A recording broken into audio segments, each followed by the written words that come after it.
sa ating children's area. Ayan muli, tayo po ay makatuuna. Magandang umaga po sa bawat isa. Tayo po ba ay excited na makinig ng salita ng Panginoon. Ayan. Salamat for the privilege na tayo po ay merong isang guest speaker na hindi naman po naiba na sa atin. Ayan po. Salamat po ng mga pwede po kayong mag-move forward. Ayan, sa mga nasa dulo po, nasa hulihan. Pwede po natin i-occupy yung chairs dyan po sa banda unahan. Ayan. Praise God. Para sa mga darating, mapupuno po yung dulo. Ayan po. Pwede po natin palampakan muli ang ating Diyos. Woo! This morning, gusto po natin i-acknowledge ang ating po guest speaker na hindi na rin naman po iba sa atin. Ano po, ang isang napakasipag, ayan, napakatikas, our faithful na manggagawa, ano po, sa lugar ng Bella Vista. Ready na po ba ang lahat? Amen! Sige po, ibigay po natin yung pinakamalakas na palakpak sa Diyos sa buhay po ni Brother Marcen Diseo. Woo!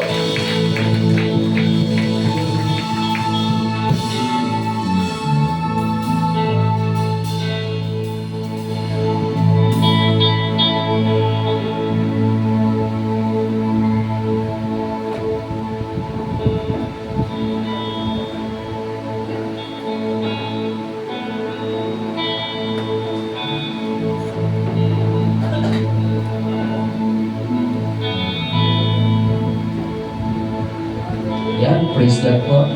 Yan, sige po, pagkain po muna ninyo yung inyo po mga katabi ng good morning.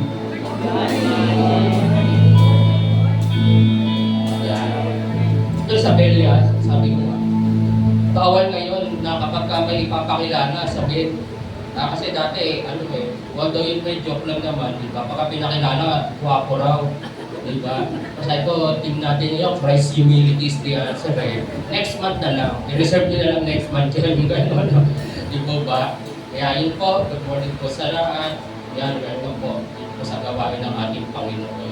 At ngayon nga po, ang team nga po natin this month ay Christ humility is the answer. Yan, manifesting servanthood. Yan. At ang message po, ang mensahe po ng ating Panginoon sa umaga pong ito, ay doon din po, naka-team.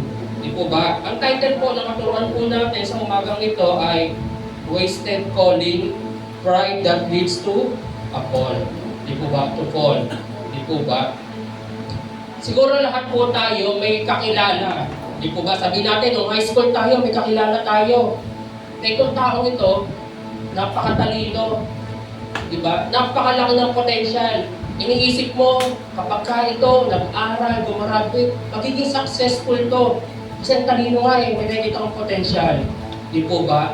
Tapos mapupulad ka na lang, after how many years, kamusta si ganito? Ay, ganito yung nangyari. Bakit? Di ba?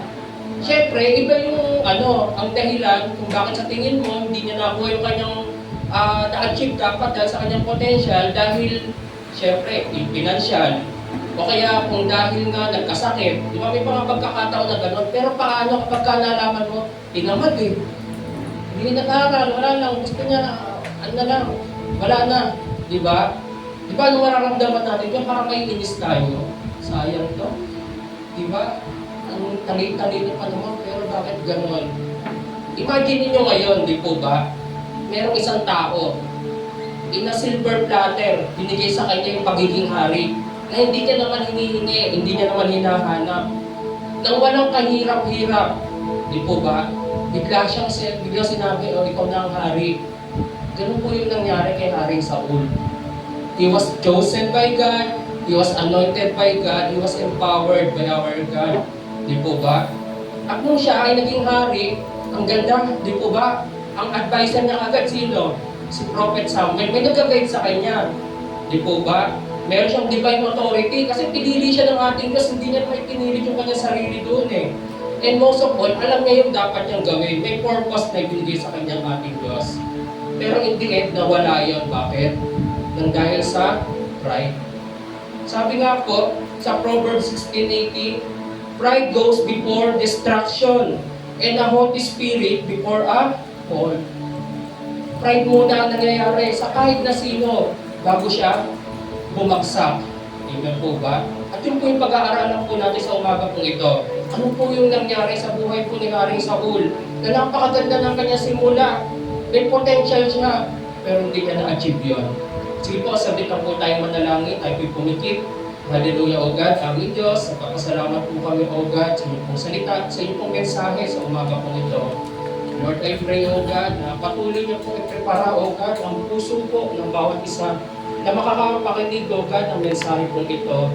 Lord, we pray, O God, na patuloy po ninyo, Lord, na gawing willing ang bawat isa, O God, na tanggapin, O God, ang mga mensahe po ito na hindi matigas ang puso, O God, pero palambutin niyo po ang puso po ng bawat isa. Patuloy niyo po akong itago sa inyo pong likuran, O God. Kayo lamang ang mataas makita, O God, at ang inyong kapangyarihan patuloy na mag-manifest, O God, sa lugar po ito. Ito ang aming panalangin sa mga pangyarihang pangalan na inyong pong anak si Jesus. Amen. Palapakan po natin ang ating Panginoon. Yung pagiging hari po ni Haring Saul, yun yung nagsisimula ng bayan ng Israel para sila ay mag-transition. Bago siya maging hari, theocratic ang bansang Israel. Ibig sabihin, wala silang hari. Ang pinaka-leader lang nila ay yung ating Diyos, kaya nga theocracy. Pero silang tinatawag, may mababasa tayo sa Bible, yung mga judges. Di po ba? Pero yung mga judges, for special occasion lang yon. Kung sila ay sinasakop, ang ating Diyos ay tumatawag, di po ba, ng mga propeta. Kasi sila yung maglilid sa kanila, si Deborah, si Gideon, kahit si Prophet Samuel, para makipaglaban doon sa mga nananakop sa kanila. Pero after nun, hindi sila magiging leader. Hindi sila parang mag-a-act as a king. Di po ba? Pero nung time na ito, nag-request na yung mga Israelita, sabi nila, gusto na namin magkaroon ng hari. Ang sabi ng ating Diyos, iwan mo sila. Sabihin mo, ganito ang mangyayari kapag kayo ay nagkaroon ng hari. At pinar nga ni Prophet Samuel. Sabi, lahat ng pag-aari nyo, magiging kanya yan. Pero hindi pa rin sila nakinig. Sabi nila, hindi, gusto pa rin namin maging hari. At pinagbigyan sila ng ating Panginoon. At dito nga, di po ba, nagsimula yung storya ni Haring Saul. Di po ba? Sabi nga po, he was a son of Kish, who was Benjamite and a man of standing from the tribe of Benjamin, si Haring Saul. Ano ba ang description ni Haring Saul? Ano ba raw siya? Ano ba ang itsura niya? Sabi sa 1 Samuel 9:2, Kish siya the son ni Saul. At ano yung mukha niya? He is handsome, wapo, si Haring Saul. Sabi nga po, a young man as could be found anywhere in Israel. Kung meron daw Mr. Pogi noong panahon na yun sa buong Israel, contender si Haring Saul. Di po ba? And he was a head taller than anyone else. Di ba? Tall, handsome. Kulang na ng isa, no? Yung dark, di ba? Kung baka sa postura pa lang, pwede. Pan-display. Di po ba? Pwedeng maging head ng isang bansa. Di po ba? Pero ano bang ginagawa ni Haring Saul bago siya tinawag na hari? Si Haring Saul, bago siya tinawag ng hari, makikita natin, naghahanap. Anong hinahanap niya? Yung nawawalang asno or donkey ng kanyang tatay, kasama yung kanyang servant. Sabi nga, matagal na sila naghahanap. Tapos sabi nga ni Haring Saul, hindi pa siya hari. Ang sabi ni Saul, umuwi na tayo. Inahiya niya na yung kanyang servant. Baka imbis na ang isipin ni tatay, yung hinahanap nating donkey, mag-alala na siya sa atin. Pero sa kaya din ng kanyang servant, hindi. Sayang naman, siguro na iniisip, sayang naman. Pumunta tayo sa isang seer or prophet. May kilala akong prophet, ang sinasabi niya nga si Prophet Samuel. Diba? Ang sabi naman ni Saul, wala na akong pagkain, anong i-offer natin para tulungan niya tayo. Sabi ng kanyang servant, hindi ito, may pera pa ako. Diba? Kaya pinuntahan nila. At nung pinuntahan nila si Prophet Samuel, nung makita sila ni Prophet Samuel, anong sinabi ng ating Diyos kay Prophet Samuel? Sa verse 17, sabi roon, when Samuel caught sight of Saul, the Lord said to him, this is the man I spoke to you about. He will govern my people. Ito yung sinasabi ko sa iyo. Kasi before nung araw na iyon, may binigay rin ang word ng ating Diyos kay Prophet Samuel. Sabi sa 1 Samuel 9:15-16, now the day before Saul came, the Lord had revealed this to Samuel. About this time tomorrow, I will send you a man from the land of Benjamin. Anoint him ruler over my people Israel. Ano daw yung gagawin ni Saul? He will deliver them from the hands of the Philistines. Ibig sabihin, ito ang magiging role niya. Ililigtas niya yung mga Israelita mula sa mga Philistines. I have look on my people, for their cry has reached me. Kaya alam niya kung ano yung magiging purpose niya. He will be a king, at siya yung gagamitin ng ating Diyos para sa mga Philistines. Di po ba? He will lead. Kaya sabi nga, alam niya, di po ba, kung ano naman yung kanyang pinapasok. Di po ba? Mamaya sasabihin din yung Prophet Samuel kahit sa kanya. Nung magkita sila, sinabi nga ni Prophet Samuel sa kanya, okay na, wag mo nang alalahanin yung iyong donkey, yung asno, sit na yan. Di ba? Pero may iniwan na word sa kanya si Samuel, si Prophet Samuel. Sabi sa verse 20, and to whom is all the desire of Israel turned, if not to you and your whole family line. Mabigat yun, di po ba? Ano sinasabi roon? Na yung gustong-gusto ng mga Israelita na magkaroon sila ng hari, ikaw yun. At yung iyong magiging salin lahi. Di ba? Anong sinabi ni Saul nung marinig na yun? Di ba? Baka isipin natin, yes, deserve. Di ba? Parang ganon. Matagal na to. Kailangan, ayan na. Kumbaga, isipin niya na dapat lang naman. Pero hindi ganun yung naging reaction ni Saul. Anong sabi ni Saul sa verse 21? Saul answered, but am I not a Benjamite from the smallest tribe of Israel? And is not my clan the least of all the clans of the tribe of Benjamin? Why do you say such a thing to me? Ano sinasabi niya rito kay Prophet Samuel? Saglit, ba't ako? Hindi niya ma-imagine na siya yung magiging hari. At ganun din, naging modest din naman siya. Di po ba, ano sabi niya? Ang tribo nga na namin, yung tribe of Benjamin, pinakamaliit na nga yan.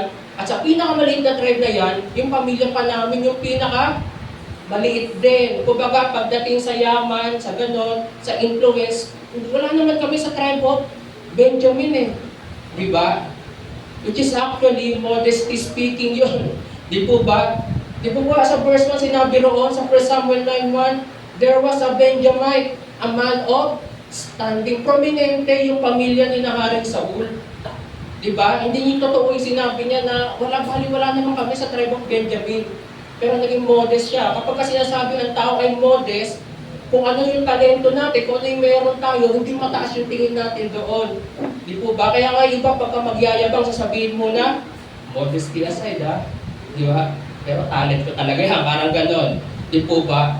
Pero yung modesty, hindi mataas ang tingin mo sa kung anong meron ka, kung anong talento mo. At gano'n nga yung una yung pinakita ni Saul. Di ba makikita natin sa umpisa, nakarapat dapat nga ito. Bakit? Nagpakita siya ng humility. Di po ba? Kasi inibad siya ni Prophet Samuel, sige, may piging kami, sumama ka. At doon sa kainan na yon, inilagay na agad siya sa seat of honor. At sinabi nga roon, ang ibinigay daw sa kanya yung parte na para sa mga main guest. Ano ba yung parte na para sa main guest? Leg ba ng manok? Pakpak. Di ba hindi niya ibibigay mo? Yung pinakamataba, pinakamasarap na parte. Ibinigay na kagad sa kanya. And after nun, inaya siya ni Prophet Samuel doon sa rooftop. At inanoint na siya. Di po ba? Inanoint na siya. Pero, sinabi nga, pagkaanin sa kanya, ito may 3 sign ka na makikita. Diba? Na magko-confirm na ikaw talaga yung piniling hari. Pag uwi mo, yan, may experience mo yung mga yan. At yun nga, umalis na sila, si Saul, at yung kanya servant. At habang sila naglalakad, nangyari nga yung first sign, yung second sign. Di po ba? Ang pinaka-importante yung pangatlong sign. At ano nga yung pangatlong sign? May makikita kang mga prophets. Di po ba? At nagpo-prophesy sila. At kapag nakasalubong mo sila, magpo-prophesy ka rin. Ganun nga yung nangyari. The Spirit of God was upon Saul. Di po ba? And he also prophesied, gaya ng mga prophets na nagpo-prophesy. Di ba? Bumaba yung banal na spirito kay Saul. Unang-una, anak-anak sa kanya si Samuel. At kinonfirm ng ating Diyos yung bumaba yung banal na spirito. Di po ba? Kaya makikita po natin, umpisa pa lang po, na ando na yung potential. Di po ba? Bakit natin nasabi yung potential? Nagpakita siya ng humility, nagpakita siya ng pag-aantay. Di po ba? At nang dumating na nga po yung pagkakataon para i-declare kung sino yung hari, dineklara na magkakaroon tayo ng bunutan. They will draw lots. Di po ba kaya pinatawag lahat ng mga tribes, yung mga head. At nung pinatawag yung mga tribes, di po ba nabunot yung tribe of Benjamin. Pinatawag kayo lahat ng mga kalalakihan sa tribe of Benjamin. At ang nabunot nga, si Saul. Di po ba? Asan si Saul nung siya ay nabunot? Di po ba? Sabi po sa 1 Samuel 10, 21 to 22. Then he brought forward the tribe of Benjamin clan by clan, and Matris clan was taken. Finally, Saul son of Kish was taken.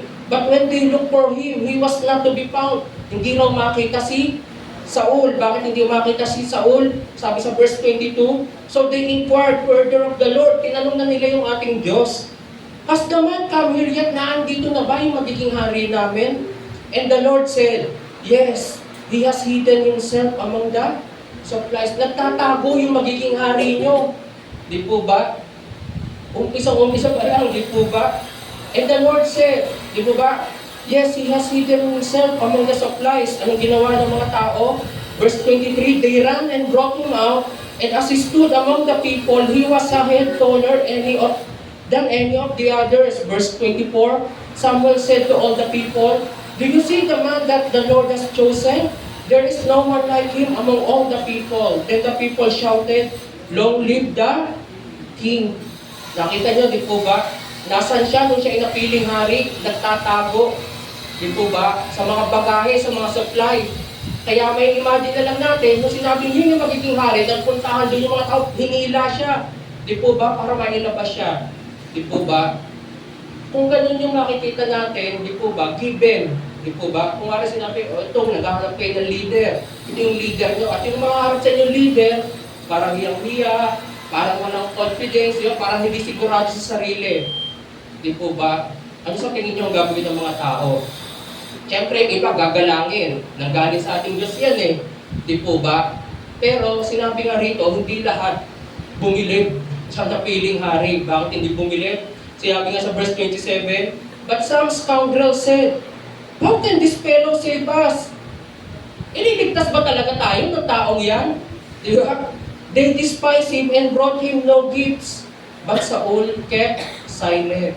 Di po ba? Kasi nga sa demeanor na pinapakita nga ni Haring Saul, di po ba?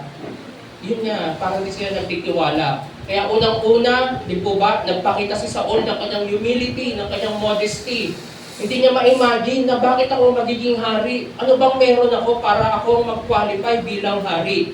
Di po ba? Pangalawa, nagpakita siya ng patience, ng obedience. Sinabi ni Prophet Samuel, may makikita kang tatlong sign.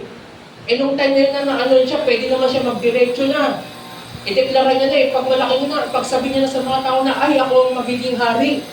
Di po ba? Pero hindi ganun yung ginawa ni Saul. Ano yung ginawa ni Saul? Inantay niya yung prophetic process. Inantay niya mangyari yung mga sign. Inantay niya na magkaroon ng bunutan. Kasi actually, umuwi pa si Saul sa bahay nila eh. At nung malaman ng tiyo niya na namit niya si Samuel, ang sabi sa kanya, ano sinabi ni Prophet Samuel sa iyo? Ang sabi niya, hindi, okay daw yung Astor, yung donkey makikita ko. Hindi niya ikinuwento na siya ang napiling hari. Inantay niya na yung Lord ang magtaas sa kanya. At ang panghuli nga po, di po ba, hindi yung sarili niya. Hindi niya itinulak yung sarili niya sa spotlight. Sino ang nagsabi, nasaan ang iyong hari? Di ba tumawag sa kanyang ating Diyos? Ay yung nagtatago. Andiyan yung magiging hari niyo. Kaya ang ganda ng kanya simula, makikita natin yung kayong ingredients, di po ba? Para magamit ang isang tao ng ating Diyos nasa kanya. At ano yung pinaka-kailangan ingredients ngayon? Humility. Yun yung pinaka-attitude. Di po ba? Para bawat isa po sa atin ay magamit mightily ng ating Diyos. Sa umpisang yon, meron agad na naging challenge si Haring Saul. At ano yon? Yun nga ay nangyari doon sa Jabesh Gilead. Di po ba? Yung mga Amonita, pinuntahan yung isa sa mga lugar doon sa Israel. At yung mga Amonita, sinabi nga doon sa mga, or si King Nahash yun, yung hari ng Amonita. Sinabi doon sa bayan ng Jabesh Gilead, sabi roon, so sakupin namin kayo, di ba? Guguluhin namin kayo. Gusto na makipag-ayos ng mga nandun sa bayan na iyon. Pero may isang kondisyon yung hari. Sabi, oh sige, hindi ko na kayo guguluhin. Pero meron ko yung dapat gawin. At ano yung dapat nilang gawin? ibigay nyo yung mga kanang mata nyo. Di ba? Diba, isipin natin, hindi mo makatao yung gusto mo. Di ba? E di bulag na lahat ng naan dito, isa na lang ang mata. Di ba? Pero ganun, ibig sabihin, ayaw ko makipag-ayos. Kapag ka ganun na yung kondisyon na ibinigay siguro kahit kanino, isa lang ibig sabihin nun, ayaw makipag-ayos. Di po ba? Kaya nagsumbong na sila. Di ba? Kina Saul, kinaharing Saul. At nung nagsumbong siya, si Saul ba nagdala agad ng inis? Aba, hindi tama yan. Sumugod tayo. Nagdala ba siya ng pride? Ay, hindi. Papakitaan ko yung mga yan bilang bagong elected na hari or bagong piniling hari. Lalabanan natin yan. Di ba hindi ganun yung ginawa ni Haring Saul? Ano yung ginawa niya? Sabi sa 1 Samuel 11:6, when Saul heard their words, sino ang nagdesisyon para kay Haring Saul? The Spirit of God came powerfully upon him. And he burned with anger. Ang banal na spirito ang nagdesisyon sa kanya. Hindi niya sarili, di po ba? Yung nagbigay ng gagawin nila. Sige, makipaglaban kayo. At nakita nga po natin, nakipaglaban sila at nanalo nga po sila. Di po ba? Nung manalo sila, yung mga advisor niya, sinabi sa kanya, natatandaan mo ba nung ikaw ay unang na-anoint na hari? Ano yung naging reaction ng mga ng may mga tao, di ba? Anong sinabi ng comment ng ibang tao? Di ba ayaw nilang magpasakop sa iyo, wala silang bilib sa iyo. Patayin kaya natin yung mga yon. Di ba? Parang ganun. Ang unang sinabi sa kanya, anong ginawa ni Haring Saul? Hindi niya ginawa yun. Ano yung pinakita niya rito? Yung grace. Di ba? Na kahit kung ano-ano na nga yung sinabi sa kanya, walang bilib sa kanya, eh hindi pa rin siya nagtanim ng sama ng loob. Na as a leader, kailangan meron lahat. Amen po ba? Hindi tatanim, hindi pinipersonal lahat. Di po ba? At yun nga po, in-spare niya yung buhay ng mga yun, hindi siya pinapatay. Di po ba? At sabi nga rito, nung time na ito, dineclare na naman siya bilang hari at lahat ng mga tao nung time na yun ay nagkakaisa na. Lahat sila, di po ba, naniniwala na ito talaga ang dapat maging hari. Sabi po sa 1 Samuel 11:14, then Samuel said to the people, come, let us go to Gilgal and there renew the kingship. So all the people went to Gilgal and made Saul king in the presence of the Lord. There they sacrificed fellowship offerings before the Lord, and Saul and all the Israelites held a great celebration. Ito talagang lahat. Gusto na nila si Haring Saul. Kaya makikita po natin, ang ganda-ganda ng kanyang umpisa. Di po ba? Yung karakter niya, okay. Di po ba? Pasado sa ating Lord. At yung unang victory na ibinigay sa kanya. Di po ba? Pero ano ngayon yung mga nangyari? Bakit dumating siya sa punto na tinanggal ng Lord yung calling sa kanya, yung anointing sa kanya? Yan. Number 2 po. Yan. Sabi po sa PowerPoint, si Saul daw ay naging impatient. Yan. Sabi po sa 1 Samuel 13:8-9, he waited 7 days, the time set by Samuel. But Samuel did not come to Gilgal, and Saul's men began to scatter. Verse 9. So he said, bring me the burnt offering and the fellowship offerings. And Saul offered up the burnt offering. Di po ba? Ito na yung time na nakalaban na nila yung mga Philistines dahil sa kanyang anak na si Jonathan. Di po ba? Nagkaharapan sila sa Gilgal. Di po ba? Hindi kaagad sila nakipaglaban dahil may instruction ng ating Diyos. Di po ba? Mag-antay ka kanino? Kay Samuel, mag-offer muna, magkaroon mo ng offering bago kayo makipaglaban. Minsan naman talaga sa totoo lang, di po ba? Kapag may kinaharap tayo, mas maigi na hindi ka na nag-iisip eh. Di ba? Minsan kasi kapag ka naisip mo pa yung isang bagay, kakabahan ka eh. Di ba? Imbis na yung susugod ka na lang, parang ganon. Yung ganito yung nangyari rito eh. Palagay ko, kung ito kaagad ay nagkaroon ng paglalaban, hindi naman matatakot yung mga soldiers, di po ba, ng Israel.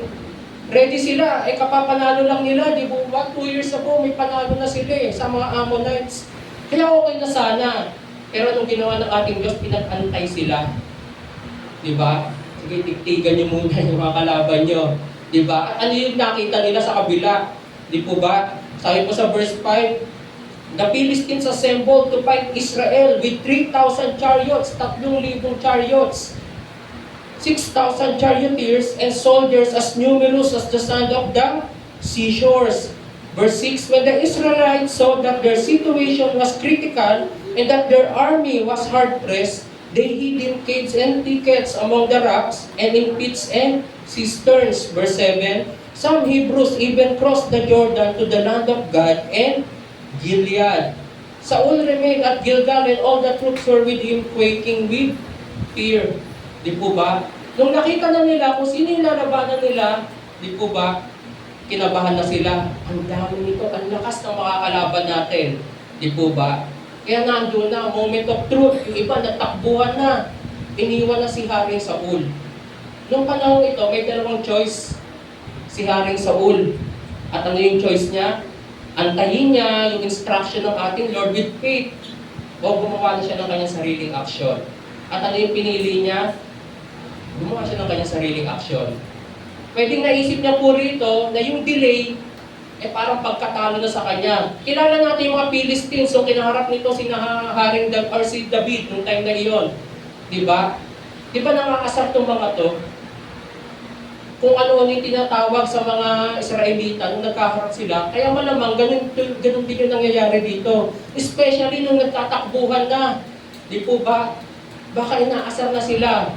Di po ba kung sino yung mga nagbabasketball dito, alam niyo yung minsan nangyayari? Kapag ka nag-basketball, nakashoot ka, niyabangan kang ganun, anong isip mo? Saglit, gagantihan ko to, akin na yung bola. Kahit wala pang break, kahit wala ka pang mga kampi, kukunin mo, magdidribble ka, titira ka rin. Ang problema, yung taste. Di po ba? Anong pinagana? Hindi utak. Di po ba anong pinagana? Pride. Di po ba? Kasi sabi, niyabangan ako ito, babawian ko ito. Ganito yung nangyari rito. Di po ba? Kaya nagdesisyon na si Haring Saul na siya na yung mag-offer para maglabanan na. Magsimula na ang labanan. Sa ating pong mga Kristiyano, napakahalaga po na marunong tayo mag-antay. Amen po ba? Sabi niyo sa inyong katabi, matuto kang mag-antay. Spiritual discipline po yung pag-aantay sa mensahe ng ating Diyos, di po ba?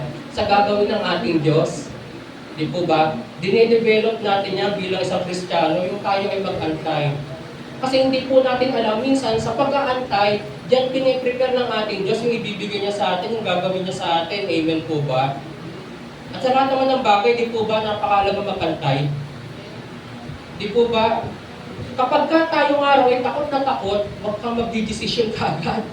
Di po ba? Diyan minsan nararush. Di po ba yung mga desisyon natin? Naalala ko nga po, mayroong ospital dati. Di po ba? May ospital dati rito, ang tawag nga nila dyan, ang ospital doon na iyon, ano agad, pag nagpatingin ka, anong problema mo? Tagiliran o-opera yan, appendicitis na yan. Di ba? Ang dami rin na-operahan doon ng appendicitis. Di po ba? May dalawang kapatiran tayo, may naka-experience sa gano'n. Hindi ka agad sila nagpa-opera. Di ba? Ang aling balita ko, yung isa, kasi pinansyal. Di ba? Gustuhin ko man, yung ibabayad ko dyan. Private yan Di ba? Yung isa naman, ayaw talaga, takot. Di ba? Ano yung sinabi nila? Yung sinasabing, kailangan nyo magpa-opera. Diba? Ito kayo, kapag gano'n, nirarush kayong may gawin, yung doktor niya, anong sasabihin nyo? Pwede po magpa-second opinion.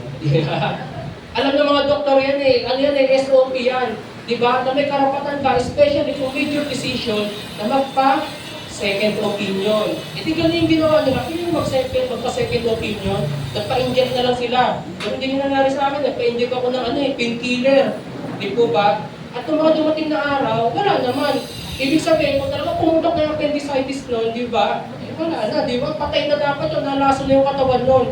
Ibig sabihin, hindi yun yung problema. Di po ba?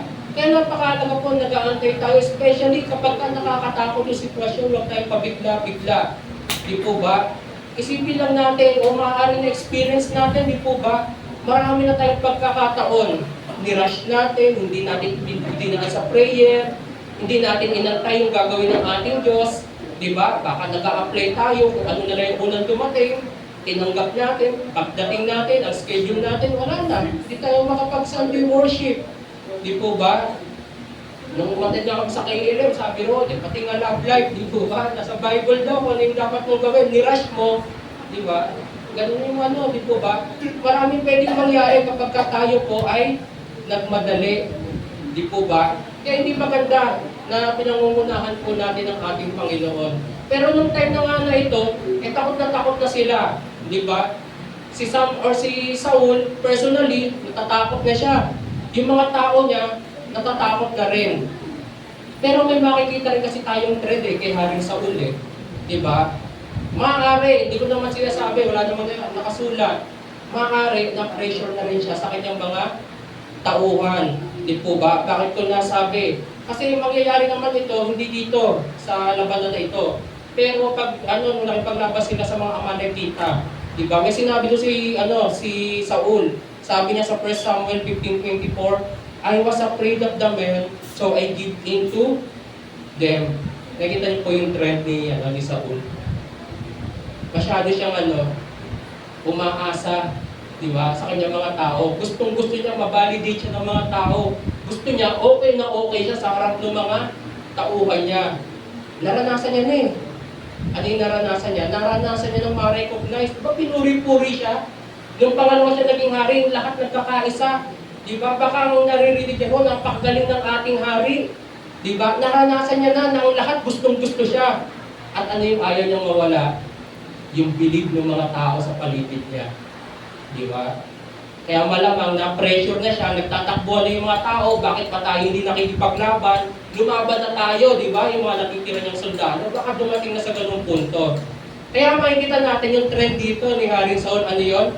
Kinikrave niya yung approval ng mga tao. Imbis na sundin yung instruction ng ating Diyos, imbis na mag-antay sa timing ng ating Diyos. Lagi po nating tandaan as a Christian, yan yung wag natin gagawin. Di po ba?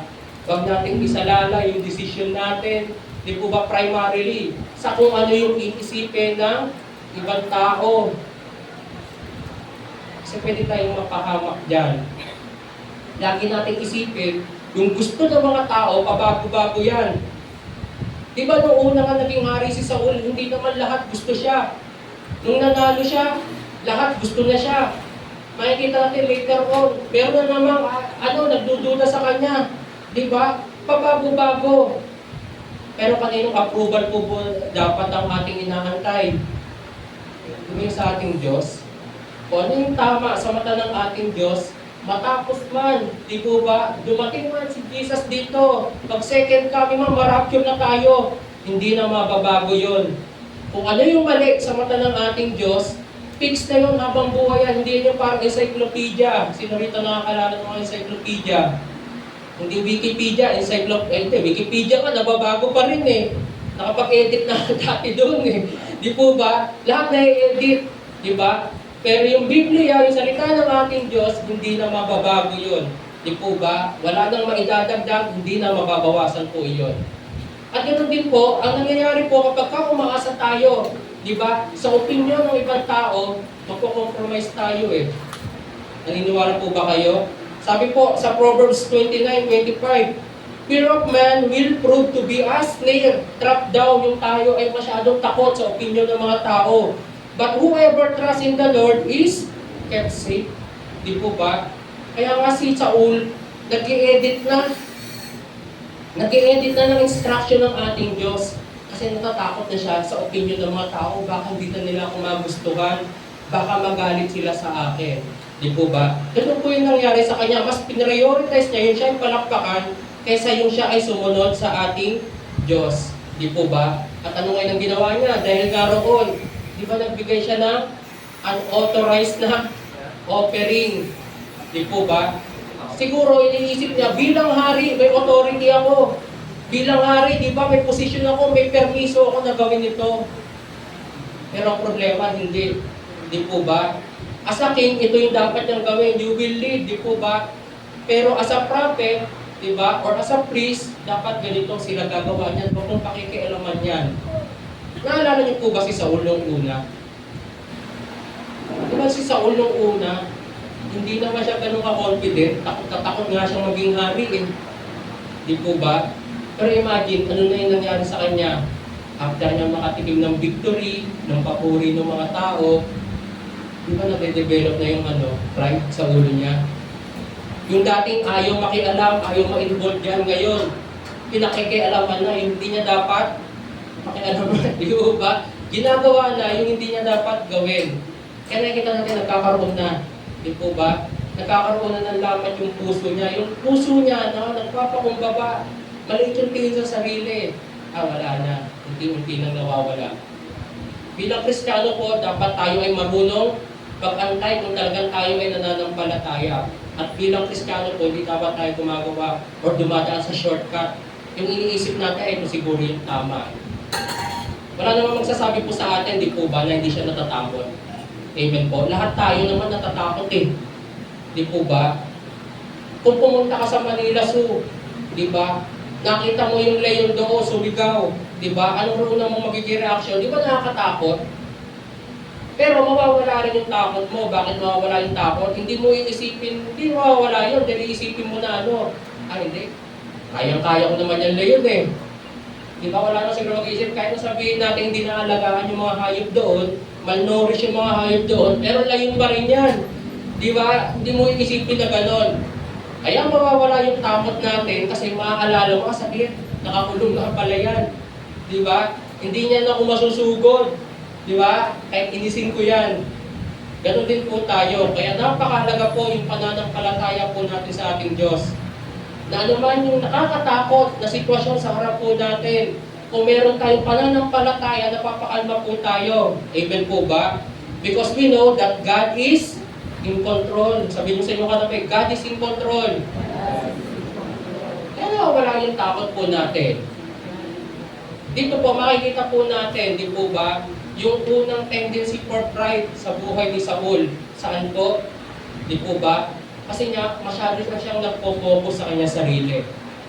Ba't natin nasabing nagpo-focus siya sa kanya sarili? Kasi ang nakikita niya, yung kalaban niya, at kung ano yung magagawa niya. At sa kanyang estima, wala na akong magagawa. Matatalo na kami. Di ba?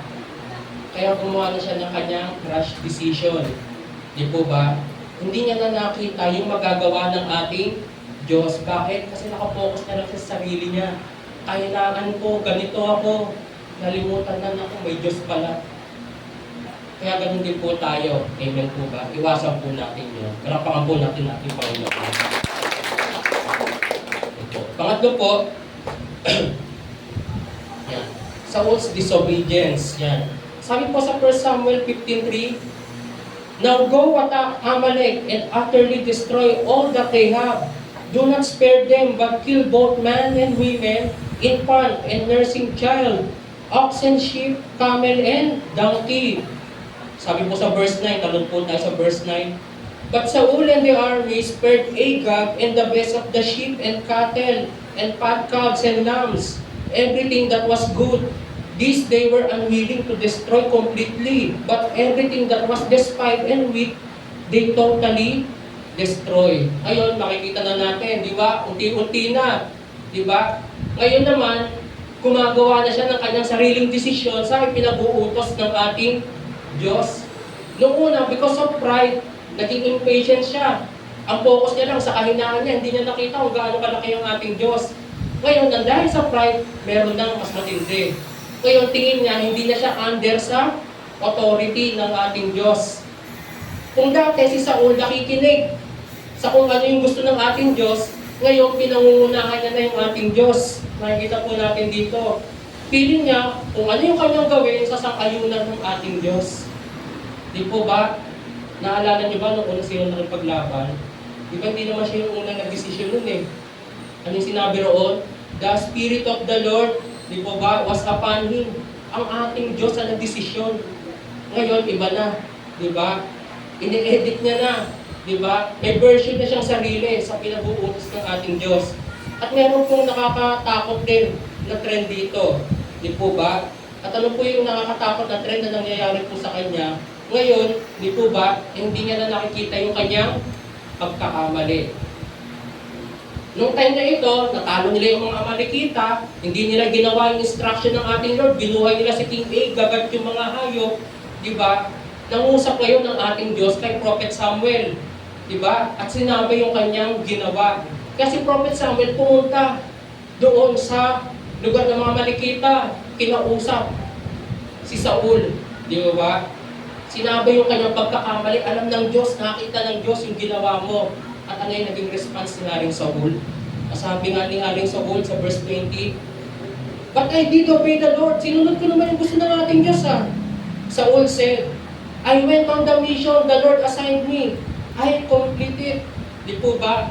Ginawa ko kung ano yung pinag-uutos ng ating Diyos. Sinunod ko naman yung gusto ng ating Diyos. Nagdahilan pa. Di po ba? Kita natin yun, di po ba yung trend ng pride? Di po ba? Ang nangyayari ngayon, hindi natin nakikita kung yung pagkakamali, iniisip natin, tama naman yung aking desisyon. Di po ba? At kapag gano'n ng gano'n, lalo tayong napapalayo sa ating Diyos. Amen. Ganun yung ginagawa po ng pride sa ating buhay. Actually, later on, magre-repent naman si Haring Saul Dito rin, sa pangyayari ito, magre-repent siya nung nakita niya talagang wala na siyang lusot. Na alam ng ating Diyos yung nangyari. At ngayon may judgment na ibinigay sa kanya. Magre-repent siya. Pero makikita rin natin yung repentance niya, meron pa rin personal na purpose. Sinabi niya kay Prophet Samuel, parang pero samahan mo pa rin ako kapag humarap tayo sa mga tao. Parang ipakita pa rin natin, close pa rin tayo, okay pa rin ako sa harap ng ating Diyos. Parang ganun. Ang iniisip pa rin niya, mawawala na ngayong kaharian niya, ang iniisip pa rin niya na maging okay siya sa harap ng mga tao. Diba? Nabida pa rin siya sa harap ng mga tao. Yung pa rin yung naiisip niya. Di po ba? At ang makikita rin po natin dito, di po ba? Ang naging mindset ng Saul dito, okay lang, gawin ko yung ipinag-uutos ng ating Diyos. Di po ba? No matter kung ano yung method na gamitin ko. Instruction ng ating Diyos Di po ba? Pero sa isip niya, ang pinakamalaga rito, matalo natin ang malikita. Di po ba? Yung bago yung matalo natin mga malikita, okay lang yun. Okay lang sa ating Diyos yun. Which is mali. Amen po ba? Kayo po, nag-ano kayo, di po ba? Month-long anniversary. Yan. Hindi ko naman ginaya, na-inspire din ako. Bakit nga tayo pareho, no? Nag-month-long din kami. Nag-month-long din kami, di po ba? At nung nag-month-long kami, di po ba? Siguro na-experience nyo rin naman yun. Totoo naman, nakakapagod naman talaga, di po ba? Nakakapagod yung month-long anniversary. Kami rin, napagod din kami. Pero paano kaya kung mapag-usapan namin, kung sa Bella Vista, nakakapagod yung month-long anniversary natin, pero maganda talaga for the glory of God. Pagandahin natin yun para maging matagumpay. Di ba? Pero ganito yung gawin natin para ma-preserve natin yung lakas natin. Cancel na muna yung mga prayer meeting. Di ba? Para pahinga tayo, para makapag-all out tayo pagdating ng Sunday. Tapos, i-cancel na muna natin mga Bible study. Di ba? Kasi may time doon, araw-araw may Bible study. Di ba? I-cancel na muna natin. Para pagdating natin ng Sunday, wow, ang lakas natin. Di ba? Makapag-all out tayo. Matutuwa kaya ang ating Diyos doon. Naging matagumpay naman yung anniversary. Di ba? Ano, mag-glorify ba siya? Okay ba yung naging method? O kaya meron dito, di ba? Ang calling ang Lord sa akin, magpupunta na ako sa ministry ng ating Lord. Mangangaral ako buong araw. Pagkagising ko pa lang, doon na ako sa gawain ng ating Diyos. Uuwi ako mga alas 10 na. Di ba? Pagkatapos kong gawin, yung pinagagawa ng ating Diyos. At ako'y matutulog na kaagad. Para bukas, paggising ko, malakas na uli ako, gawin ko ulit yung pinagagawa ng ating Panginoon. Hindi na nag-pray, hindi na nag-devotion. Matutuwa ba yung ating Diyos sa mga? Alam ko, naririnig nyo na lagi sa ating mga pastor, di ba? Kapag ka gano'n na yung nangyayari, ano na yung nangyayari? Mas minamahal na natin yung kingdom kaysa sa ating hari. Gumawa nga tayo para sa ating Lord, pero kinalimutan natin yung ating hari. Kasi papahinga na nga tayo, wala na tayong prayer, wala na tayong devotion. O kaya minsan ito talaga. Ito yung, minsan nangyayari rin. Di ba? Kung mare, tayo naman ay tinawag ng ating Diyos. Di ba? We are not the tail, we are the head. Di ba? Lagi natin sinasabi. Ang gusto ng ating Diyos, di po ba, ay yung buhay na ganap at kaaya-aya. Gusto ng ating Diyos at tayo ipagpalain. Totoo naman yun. Wala nang nagsasabing di totoo yun. Di po ba? Ito may opportunity. Dumating. Meron nga lang kailangan gawin. Scam. Di ba? Mangi-scam tayo. Pagpapala yun. Di po ba? Pero mangi-scam tayo. Pero siguro okay lang. Ipagtatides ko naman yan, yung makukuha ko dyan. Okay kaya yun? Kaya kung dumating sa punto, di po ba, totoo naman to, sorry na lang, kung may tatangan, di ba? Yung kahit linggo, wala na talaga, hindi naman ako makakapag-Sunday. Pero although physically absent ako, present naman yung nights ko. Darating naman dyan. Approve ba yun sa ating Diyos? Matutuwa ba ang ating Diyos kapag kagano'n yung ginawa natin? Sa palagay niyo po ba may pinakaiba yun sa ginawa nila sa ulo? Itinan natin itong mga hayop, ibibigay rin naman natin ito sa ating Diyos. Ibibigay rin naman natin ito as an offering sa ating Diyos. Hindi ba pareho rin lang naman yun? Di po ba? Ganun din naman, ganun din magiging mindset natin. Di ba? Yung sinabi na ni Prophet sa amin dito. Obedience is better than sacrifice. Hindi malulubod ang ating Diyos sa mga sacrifice nang galing sa disobedience. Hindi siya mag-glorify doon. Hindi matutuwa ang ating Diyos. Diba? Kaya nga lagi natin sinasabi, the end does not justify the means. Yung paraan kung paano natin gagawin yung isang bagay, di po ba, dapat tama pa rin, ayon pa rin sa ipinag-uutos ko ng ating Diyos. At yun yung nalimutan ni Haring Saul. Pero in the end, marireveal din naman yung pinaka-purpose talaga eh. Di ba? Na hindi naman nila balak talaga ipamigay as an offering yung mga hayop. Di po ba? Gustong kunin nyo ng mga sundalo. At kung talagang gagamitin nyo sa offering, may isa pang tanong eh. Bakit buhay yung hari? Di ba? Bakit buhay si King Agag? Kung yung mga itinira nyo lang para sa offering sa ating Diyos. Di ba? Ngayon, makikita na natin, di ba kung ano ngayon nangyayari kay Haring Saul? Ano ngayon nangyayari kay Haring Saul? Unang-una, because of pride, gusto niya, nabubus lagi yung kanyang ego. Ang purpose niya kung bakit niya tinira si King Agag para iparada, gawin niya trophy. Para kapag ka nakikita ng mga tao, sabihin ng tao, yan si Haring Saul, yung tumalo sa mga laki o sa magaling na hari ng Amalekita. Di ba? Na si King Agag, yan o. Preso niya nga si King Agag. Ganun na yung gusto niya mangyari na kapag ka nakikita siya ng tao, marirevive siya yung mga tao ng kanyang kagalingan, ng kanyang greatness. Di po ba? Through King Agag bilang kanyang prisoner. At pangalawa, makikita na natin yung trend nga. Ng pangalawa, talagang totally naging man-pleaser na siya. Pinilit siya ng mga tao na itira yung mga hayop. Ano magagawa ko? Baka magalit ang mga yan sa akin. Di ba? Ibig sabihin, mas pinaprioritize niya pa. Di po ba yung approval ng tao kaysa sa gawin yung tama sa harap ng ating Diyos. Kaya makikita natin, di po ba, na parang palayo na siya ng palayo talaga sa kalooban ng ating Diyos. Di po ba? Nakita natin, di po ba, delikado na yung nilalakaran ni Haring Saul.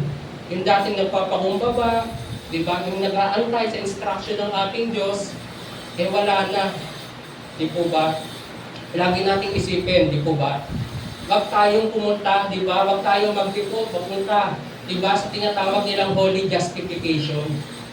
Ano yung tinatawag ng holy justification? Ibig sabihin, meron tayong personal agenda, pero para mapagtakpan yung ating personal agenda, tatakpan natin ang spiritual. Diba? Hindi para sa isang spiritual na bagay. Kahit na ang purpose natin ay para sa atin personally. Diba? Ito lagi naman ginagamit na example, diba? Nakakaraw, meron mga KKB. KKB na naman, diba? Meron daw KKB, diba? Kapag kainutusan daw ng nanay, sabi, bukasan mo yung plato. Diba? Sabi na, saglit lang, saglit lang ma, gagawin lang ako. Diba?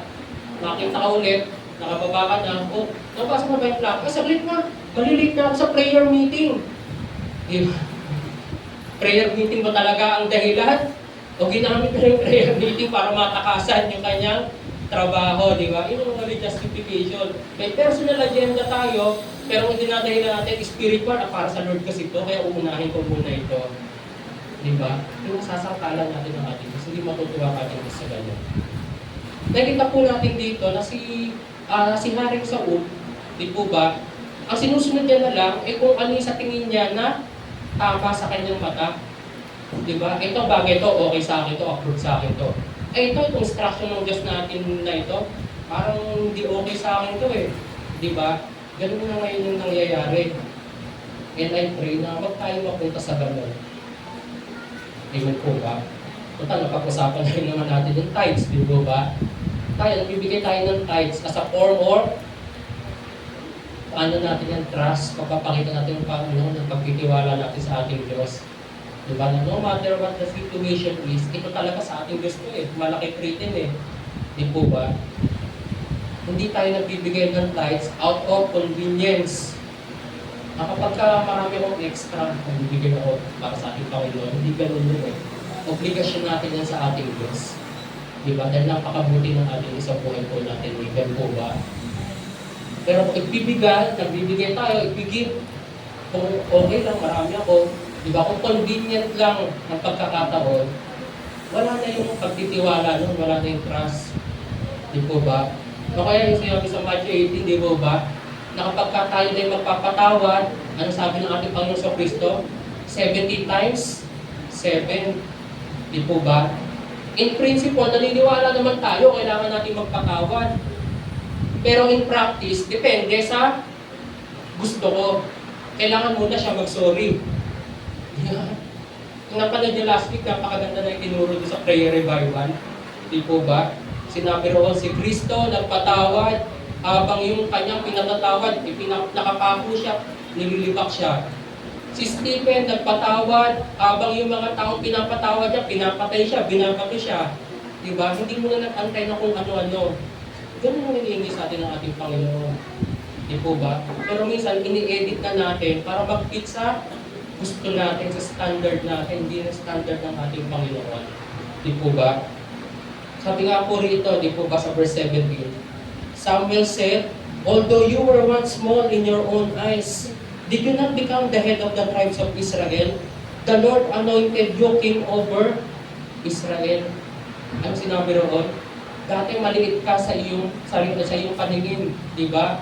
At dahil diyan, malaki yung pagtingin sa iyo ng ating Diyos at yung pabor ng ating Diyos nasa iyo. Pero ngayon, malaki na ang tingin mo sa iyong sarili. Lumiit yung tingin mo sa ating Diyos, hindi mo na sinusunod. At dahil diyan, wala na yung pabor ng ating Diyos.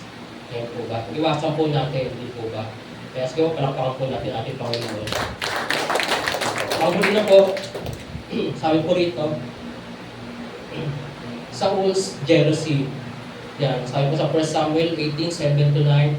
As they danced, they sang, Saul has slain his thousands and David his 10,000s. Verse 8, Saul was very angry. This refrain displeased him greatly. They have credited David with tens of thousands, he thought, but with me only 1,000. What more can he get but the kingdom? And from that time on, Saul kept a close eye on David. Di po ba?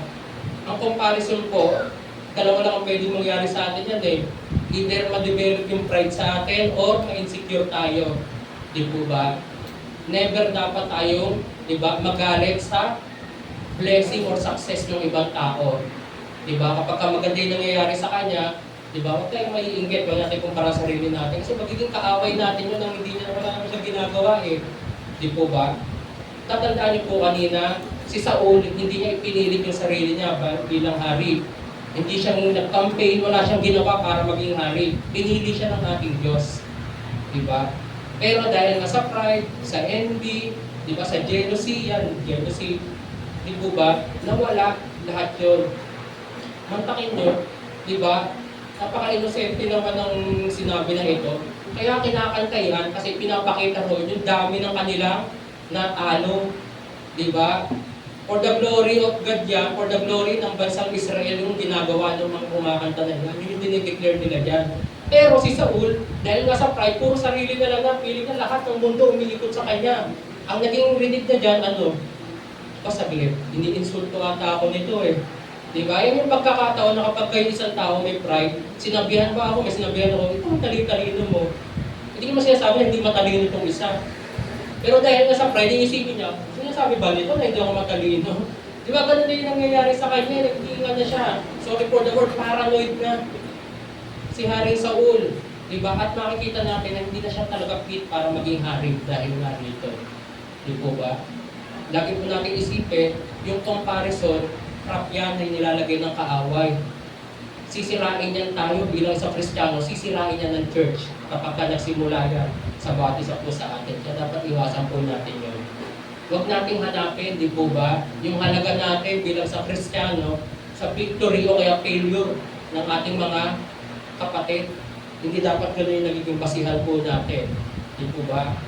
Kasi kapag ka gano'n tayo ng gano'n, ano man yung mga sabi natin, progress na ginagawa ng ating Diyos sa buhay natin, hindi natin makikita yun eh. Di ba? Ibig sabihin, imbis na i-measure natin yung sarili natin, kung titignan mo, kung tumatangkad ka na, kailangan tumuha ka ng measuring tape. Di ba? Pero kung ikaw ay kumukumpara sa ibang tao, di mo doon sinusukat mo kung gaano na rin siya kalaki, kung nakabutan mo na, eh paano kung tumangkad din ang tumangkad yun? Eh di kayo tumatangkad ka, feeling mo, late mo pa rin, di po ba? Ano yung nangyayari? Di po ba? Ganon din tayo spiritually.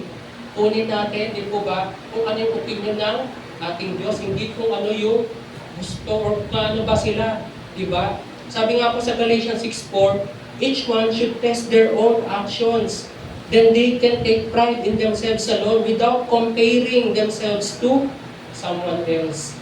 Di po ba? Kapag tayo ay umarap po sa ating Diyos, hindi mo sasabihin ng ating Diyos, in comparison sa iyong katabi, ganito ka, ganyan ka, qualified ka rin sa langit. Hindi naman ganun eh. Di ba? Paano ba tayo sa harap ng ating Diyos? Di po ba? Yun yung mahalaga po nun. Sabi nga po, na tayo daw ay dinesign ng ating Diyos. Amen? Unique yung pagkakadesign niya sa atin ng ating Diyos. Sabi po sa 1 Corinthians 12:12, just as the body, though one has many parts, but all its many parts form one body, so it is with Christ.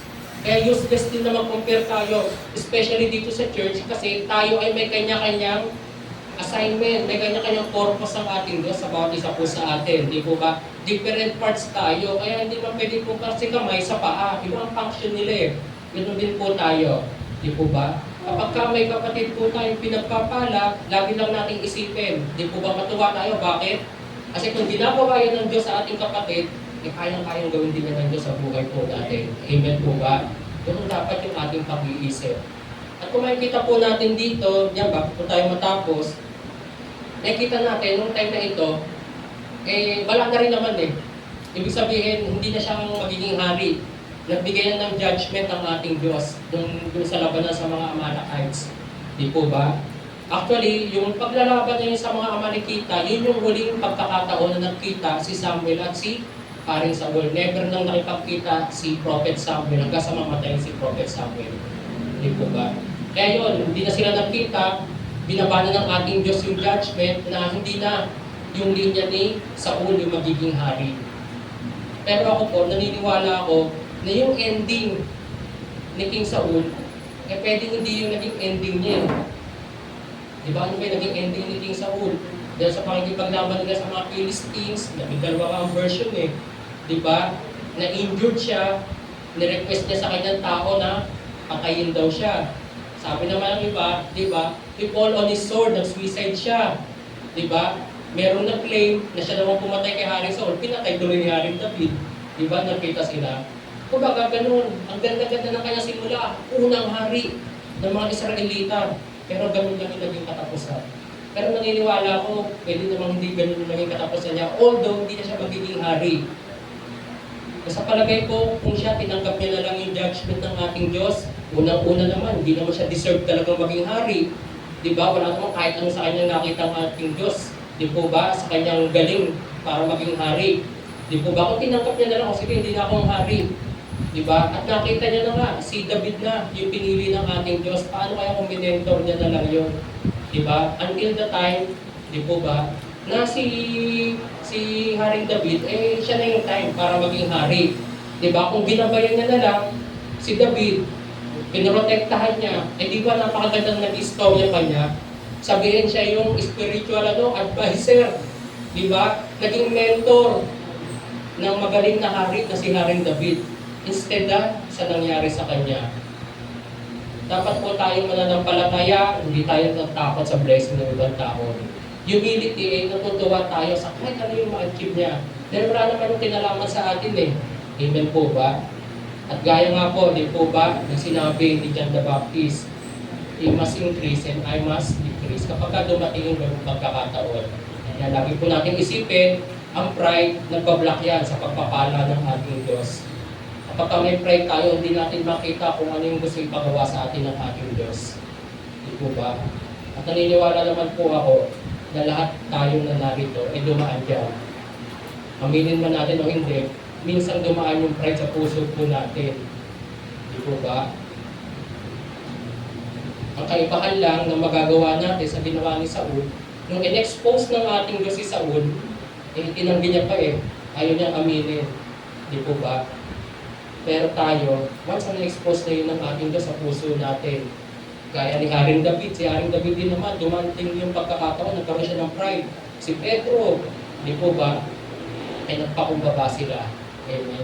Bumalik sila sa orkus ng ating Diyos dahil dyan, di po ba, sila pinagpala, in-honor sila ng ating Diyos. Amen po. Palakpakan po natin ang ating Panginoon. Ating pong conclusion,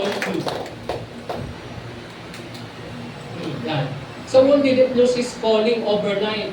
He didn't guard his heart from pride, comparison, and even jealousy. And little by little, it builds up until he was drifting away from God's purpose in his life. Hindi kaagad-agad nawala yung calling niya. Unti-unti yun, inalagaan niya yung pride na yun hanggang sa lumaki ng lumaki. Sabi nga po ng Proverbs 4:23, above all else, guard your heart for everything you do flows from it. Bantayan po natin ang ating puso. Sige po, tayo po yung manalangin, tumikit manalangin. Hallelujah, O God.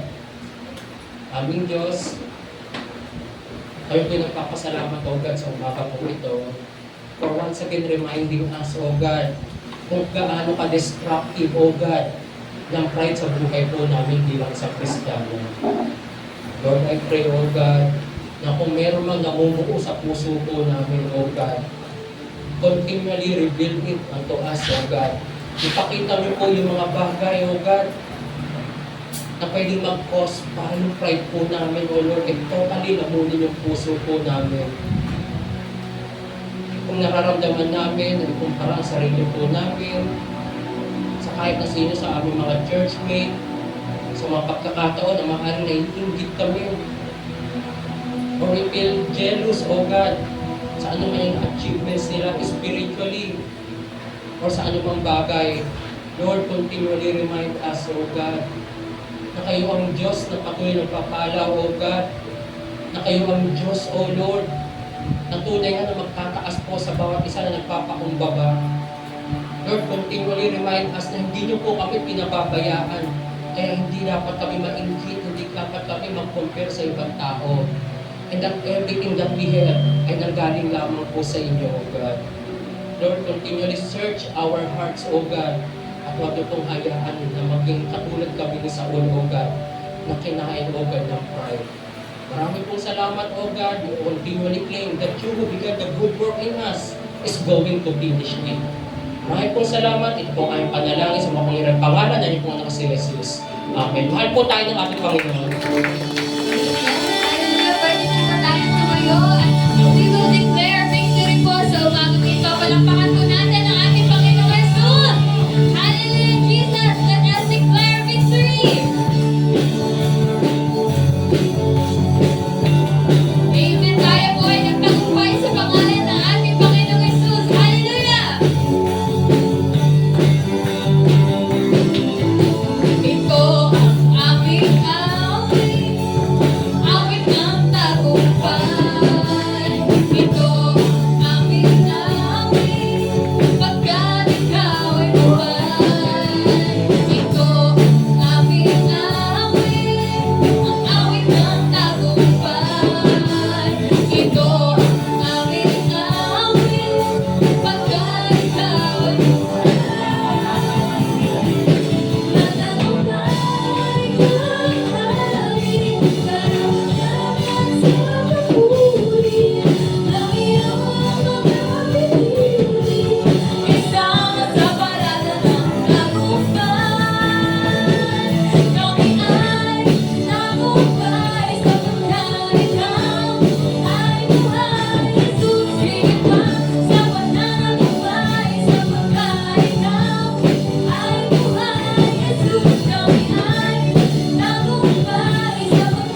Jesus.